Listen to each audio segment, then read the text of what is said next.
હવામાન વિભાગ દ્વારા 28 અને 29 ડિસેમ્બર 2 દિવસો દરમિયાન કમોસમી વરસાદ અથવા છાંટાની આગાહી આપવામાં આવી છે। તેથી સલામતીના ભાગરૂપે જામનગરના હાપા માર્કેટિંગ યાર્ડમાં ટેકાના ભાવે મગફળીની ખરીદી અને તેના વેચાણની પ્રક્રિયા પર રોક લગાવવામાં આવી છે। તેમજ ખેડૂતોએ 2 દિવસો દરમિયાન પોતાની મગફળી કે અન્ય કોઈ જણસ નહીં લાવવા માટે સૂચના આપવામાં આવી છે।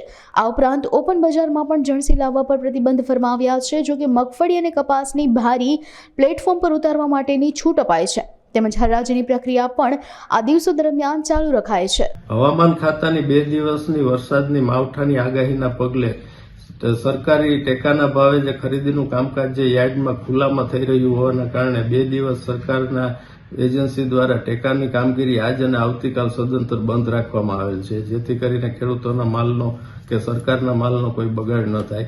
અને તે જ રીતે જામનગર યાર્ડમાં ઓપન બજારમાં એટલે કે હરાજીમાં જે માલ વેચાવા આવતો હોય છે તેમાં પણ ખુલ્લામાં ઉતરતો માલ જેમ કે કપાસના પાલ અને મગફળીના પાલની આવકો બંધ રાખેલ છે અને કપાસની ભારી અને કપાસને મગફળીની ગુણીની આવકો ચાલુ રાખવામાં આવેલ છે, કેમ કે ભારી અને ગુણીઓ પ્લેટફોર્મની અંદર ઉતરતી હોય છે, જ્યારે પાલ જે છે કપાસ અને મગફળીના એ ઓપનમાં ઉતરતા હોય છે, જેથી કરીને ખેડૂતોનો માલનો બગાડ ન થાય તેના પગલે આ રીતનું આયોજન કરવામાં આવેલ છે। અને જામનગરની હાપા માર્કેટિંગ યાર્ડમાં હરાજીનું ઓપનનું તમામ કામકાજ રાબેતા મુજબ ચાલુ રાખવામાં આવેલ છે, કેમ કે અગાઉથી આવેલો માલ પણ પ્લેટફોર્મની અંદર સલામત હોય તેની હરાજીનું કામકાજ ચાલુ રહેશે। માત્ર પાલ, કપાસ અને મગફળીના પાલની આવકો 2 દિવસ પૂરતી બંધ રાખવામાં આવેલ છે।